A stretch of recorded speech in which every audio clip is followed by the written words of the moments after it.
Brought to you by Sensodyne DSP. नया सेंसोडेंट DSP nerves को protect करे और इनेमल को repair. Feel the relief with सेंसोडेंट DSP. 66 रुपए की वजह से प्रोटेस्ट। आजकल 66 रुपए की कीमत क्या हो सकती है? शायद 1 से 2 किलो चावल, किसी बच्चे की अच्छी चॉकलेट या एक जगह से दूसरी जगह का किराया। लेकिन इस वीडियो में जो प्रोटेस्ट कर रही औरतें हैं यह 66 रुपए के लिए प्रोटेस्ट कर रही हैं। ये वीडियो छत्तीसगढ़ का है और इस वीडियो में जो महिलाएं प्रोटेस्ट कर रही हैं ये मिड डे मील वर्कर है, यानी कि रसोइया। और इनकी मांग है कि इनका जो मानदेय है वो 66 रुपए से बढ़ाकर 350 से 400 रुपए के करीब किया जाए। इस वीडियो के बाद बहुत सारे सवाल हमारे मन में आते हैं कि आखिर यह ऐसी मांग क्यों कर रही हैं। दूसरा कि इनका सरकार से क्या क्या डिमांड है। तीसरा कि इसके अलावा भी ये कुछ और चाहती हैं। और ओवरऑल इस पूरे प्रोटेस्ट का क्या सिनारियो है और कब से ये महिलाएं प्रोटेस्ट कर रही हैं। इन सारे सवालों का जवाब आज के हम वीडियो में देने वाले हैं। तो सबसे पहला जो सवाल है कि आखिर ये महिलाएं प्रोटेस्ट क्यों कर रही हैं, तो छत्तीसगढ़ का ये वीडियो है। छत्तीसगढ़ के रायपुर के टूटा साइट का ये वीडियो है जहां पर 50 दिन से भी ऊपर महिलाएं इस बात के लिए प्रोटेस्ट कर रही हैं कि उनका जो मानदेय है वो 66 रुपये से बढ़कर 350 से 400 रुपये किया जाए। यहाँ पर हम मानदेय का मतलब समझ लेते हैं। मानदेय को अंग्रेजी में ऑनरेरियम कहते हैं, जिसका मतलब ये होता है कि किसी भी आपके कंट्रीब्यूशन की वजह से, जैसे कोई भी आपने स्वैच्छिक तौर पर काम किया, अपनी मर्जी से कोई भी योगदान दिया, उसके बदले में जो भी आपको मौद्रिक भुगतान मिलता है, मतलब जो भी आपको फाइनेंशियल पैसा मिलता है, उसको हम मानदेय कहते हैं सिंपल लैंग्वेज में। तो इनका पर डे जो मानदेय है वो 66 रुपये है और ये कह रही हैं कि बहुत ही कम है, इसलिए इनको बढ़ा देना चाहिए, जो कि महीने का लगभग 2000 रुपये होता है। ये इनका डिमांड है।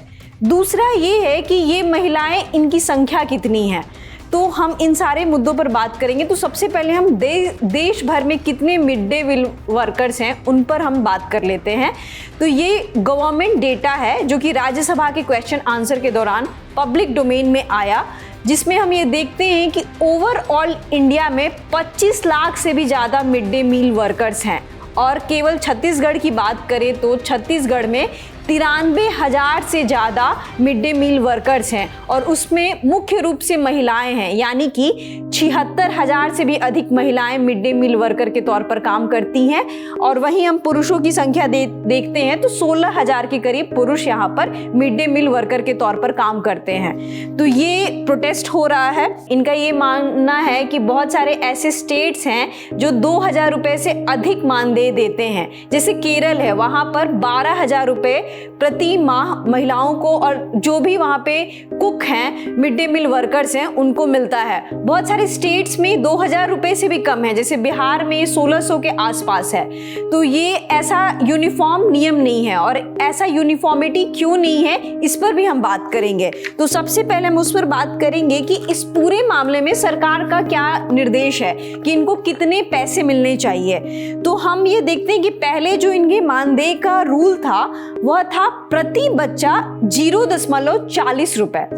और ये इतना कम था कि इतने कम पैसे में कोई भी रसोइया खाना बनाने के लिए तैयार नहीं था, जिसको देखते हुए 1 दिसंबर 2009 को ये डिसीजन लिया गया कि जो रसोइयों का प्रति माह मानदेय जो होगा एटलीस्ट 1,000 रुपये होना चाहिए। और उसके साथ हम देखते हैं कि 1,000 रुपये बहुत सारे स्टेट्स में मिलता है और कई जगह स्टेट में 1,000 रुपये से ज़्यादा भी मिलता है।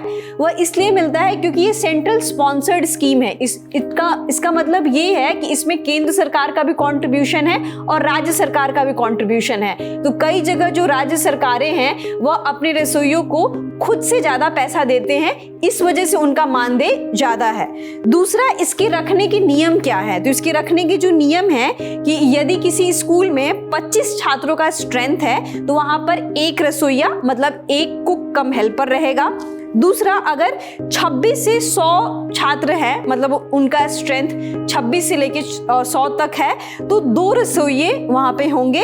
और अगर 100 से अतिरिक्त है तो एक और रसोइया और एक हेल्पर होगा। तो ये इनका नियम है। जो कि पीएम पोषण साइट से हमें मिला है। और मिड डे मील की शुरुआत कब हुई, तो इसकी शुरुआत 1995 में हुई और ये उस समय भी सेंट्रली स्पॉन्सर्ड स्कीम था, जिस स्कीम का नाम था national programme of nutritional support to primary education, NPNSP। और इसका क्या मुख्य उद्देश्य था? इसका मुख्य उद्देश्य ये था कि बच्चों को पोषण आहार दिया जाए। और बहुत सारे बच्चे स्कूल इसलिए मिस करते थे क्योंकि उनके पास एक पौष्टिक आहार की सुविधा नहीं थी। तो जो एडमिशन रेट बढ़ाने के लिए क्या क्या किया जा सकता है, तो उसमें एक डिसीजन ये भी लिया गया कि बच्चों को पौष्टिक आहार स्कूल में ही प्रोवाइड कराया जाए। इस वजह से मिड डे मील की व्यवस्था की गई और उनकी उपस्थिति भी उसके बाद सुधरी। अब हम ये देखते हैं कि यह शुरुआत कहाँ से हुई। तो इसका स्टार्टिंग जो हुआ 2408 ब्लॉक में हुआ इंडिया के। बाद में इसका शुरुआत ऑल ओवर इंडिया में हुआ और स्टार्टिंग में ये 1 से 5 तक के बच्चों के लिए था। लेकिन 2001 में सुप्रीम कोर्ट का एक नियम आया, उन्होंने बोला कि जो बच्चों को पका हुआ भोजन दिया जाए, मतलब कच्चा चावल दाल ना देकर उनको पका हुआ भोजन दिया जाए। और 2008 और 9 में यह केवल 1 से 5 तक सीमित नहीं रहा, मतलब 1 से 8 तक के बच्चों को मिड डे मील की व्यवस्था की जाए। उसके बाद हम देखते हैं कि बहुत सारे स्कूलों में पका हुआ भोजन मिलता है और वर्तमान में ये पीएम पोषण स्कीम के अंतर्गत काम करता है, जिसका फुल फॉर्म है प्रधानमंत्री पोषण शक्ति निर्माण। और इस योजना का मुख्य उद्देश्य ये है कि सुपोषित भारत बनाया जाए, मतलब कि माल न्यूट्रिशन की जो भी समस्याएं आ रही हैं, लैक्टेटिंग मदर में जो भी प्रॉब्लम्स आ रहे हैं, पीएम पोषण का काम है कि स्कूल गोइंग चिल्ड्रन को उनको अच्छा और पौष्टिक आहार दिया जाए और उनकी स्कूल में उपस्थिति को सुधारा जाए, ताकि कोई भी बच्चा मील की वजह से स्कूल स्किप कर रहा है, ये प्रॉब्लम नहीं आनी चाहिए। तो ये रहा पीएम पोषण का उद्देश्य। अब इस मामले में हम आते हैं कि आखिर लोग प्रोटेस्ट क्यों कर रहे हैं। तो हमने प्रोटेस्ट का बेसिक जानकारी दे दिया है कि उनको 2000 से बढ़ाकर 12000 करना है, लेकिन इस मामले में हम खुद प्रोटेस्टर्स से सुन लेते हैं कि उनका क्या कहना है। इसके लिए हमारी आज तक की पत्रकार सुमी राजप्पन प्रोटेस्ट साइट पर पहुंची थी। सुनिए उन्होंने प्रोटेस्टर्स से क्या बातचीत की। मैडम, हम लोग 22वां दिन है, हम लोग का लगातार चल रहा है हड़ताल। राशन पानी जो भी लेके आए थे वो तो खत्म हो गया। सरकार की तरफ से तो हम लोग को कुछ सुध ही नहीं ले रही है सरकार, ना कोई उनके तरफ से कोई नेतृत्व करने आ रहे हैं।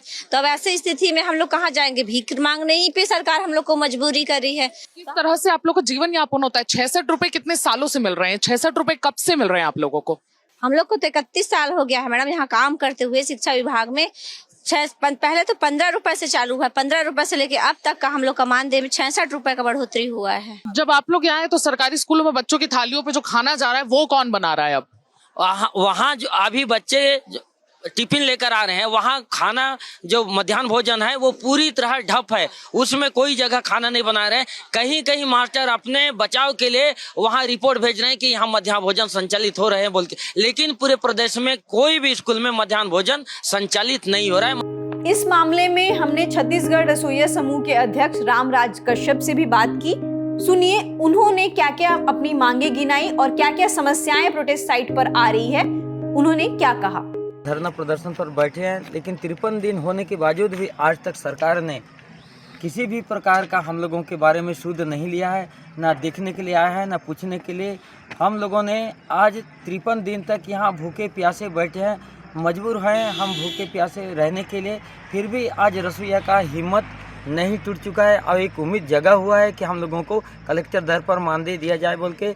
हमारी जो प्रथम मांग है, हमको कलेक्टर दर पर मानदेय दिया जाए। दूसरी मांग है कि हमको अंशकालीन से पूर्णकालीन किया जाए। तीसरी जो मांग है, जिस भी स्कूल में छात्र छात्राओं की दर्ज संख्या कम होने पर रसोइया को ना निकाला जाए।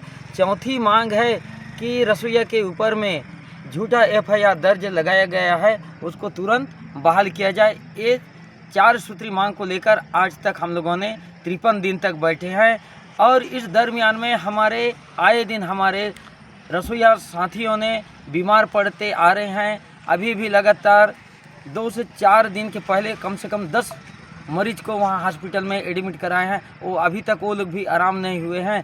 आज हमारे पास में दयनीय स्थिति बहुत ख़राब हो चुकी है। खाने के लिए चावल नहीं है, पीने के लिए पानी की व्यवस्था नहीं है। अब इस पूरे मामले में एक और एंगल आ रहा है। ये एंगल है 2 लोगों की जान का। प्रोटेस्टर्स का दावा है कि बहुत सारे संख्याओं में महिलाएं यहाँ पे प्रोटेस्ट कर रही हैं और ये दिसंबर एंड से प्रोटेस्ट चालू हुआ था, यानी कि 29 दिसंबर से ये प्रोटेस्ट चालू हुआ था और अभी तक ये प्रोटेस्ट चल रहा है। तो इसमें बहुत बीच में ठंड का मौसम आया था, बहुत सारी महिलाएं इसमें बीमार भी पड़ी और 2 महिलाओं की मौत प्रोटेस्ट में हिस्सा लेने के वजह से हो गई। हमने उन 2 परिवारों से बात करने की भी कोशिश की। उन 2 महिलाओं का नाम है दुलारी यादव और दूसरी का नाम है रुक्मणी सिंह। हमने उनसे भी बात करने की कोशिश की, लेकिन हमारी उनसे बातचीत फ़ोन पर ही हो पाई है। हमारी रुक्मणी सिंह के परिवार से बातचीत फ़ोन पे हो पाई है। जिला बालोद छत्तीसगढ़ से। मेरी माँ का नाम है रुक्मणी बाई सिन्हा। मेरी माँ रायपुर गया था 20 तारीख को हड़ताल में, 21, 22, 23 को हड़ताल में था और 24 तारीख को सुबह मेरी माँ घर वापस आ गया, तबीयत ठीक नहीं लग रहा है करके। फिर हम लोग सोचा कि थकावट की वजह से होगा करके उसको टेबलेट खिलाया। वही नाइट 24 तारीख को मेरी माँ बहुत ज़्यादा सीरियस हो गया। फिर हम लोग सुबह 25 तारीख को हम लोग 108 बुलाकर जिला बालोद अस्पताल में भर्ती किया। फिर वहाँ के डॉक्टर लोग बोला कि आपकी माँ का बीपी पूरा लो हो गया है और शुगर बहुत ज़्यादा बढ़ गया है करके। देवेंद्र का कहना है कि उनकी माँ ही उनके घर का पूरा खर्चा उठाती थी और वह अपने घर में अब पूरी तरह से माँ पर आश्रित है। देवेंद्र एक विकलांग है और उनके घर में कोई और सोर्स ऑफ इनकम नहीं है। हमारी बात दुलारी देवी की परिवार से नहीं हो पाई है। तो ये रहा प्रोटेस्टर्स का कहना और ये उनके आरोप हैं कि प्रोटेस्ट साइट पे बहुत सारे लोग अभी भी जमे हुए हैं। रामराज कश्यप का कहना है कि करीब 15 से 20 हज़ार अभी भी प्रोटेस्टर्स टूटा साइट पे प्रोटेस्ट कर रहे हैं और उनकी ये डिमांड है कि जब तक से उनका मानदेय नहीं बढ़ाया जाएगा तब तक से वो प्रोटेस्ट साइट को खाली नहीं करेंगे। और यह केवल मानदेय बढ़ाने की ही डिमांड नहीं है, उन्होंने यह भी बोला कि साथ ही साथ उन्हें अंशकालिक की जगह पे पूर्णकालिक किया जाए, यानी कि उनको कॉन्ट्रैक्चुअल वर्कर के तौर पर काम नहीं करना है, उनको फुल टाइम वर्कर के तौर पर काम करना है। और बहुत सारे स्कूल्स में हम देखते हैं कि बच्चों की स्ट्रेंथ कम होने के कारण रसोइयों को हटा दिया जाता है। तो उन्होंने यह भी कहा कि बहुत सारे बच्चों को कम होने के कारण रसोइयों को हटा दिया जाता है और अचानक से उनकी जॉब चली जाती है। तो इस बारे में भी सरकार को ध्यान देना पड़ेगा। हमने यह बात भी करने की कोशिश की कि सरकार का इस पे पूरा क्या टेक है। तो रामराज कश्यप ने बताया कि सरकार की ओर से अभी तक कोई भी सुनवाई नहीं हो पाई है और उन तक अभी कोई भी मदद नहीं पहुंची है। साथ ही जो 2 महिलाएं इस पूरे प्रोटेस्ट के वजह से जिनकी मौत हो गई ऐसा दावा किया जा रहा है, उनको भी कोई भी भुगतान या कोई भी उनके लिए अनाउंसमेंट नहीं हुआ है। तो ये टोटल अभी तक का कंडीशन है। फिलहाल अभी भी उस प्रोटेस्ट साइट पर लोग बने हुए हैं और वो अपनी मांगों पर अड़े हुए हैं। आज की वीडियो में यहीं तक जानकारी। इस बारे में जो भी अपडेट्स आएगा हम आप तक बताते रहेंगे। मेरा नाम है रितु, देखते रहिए द ललन टॉप।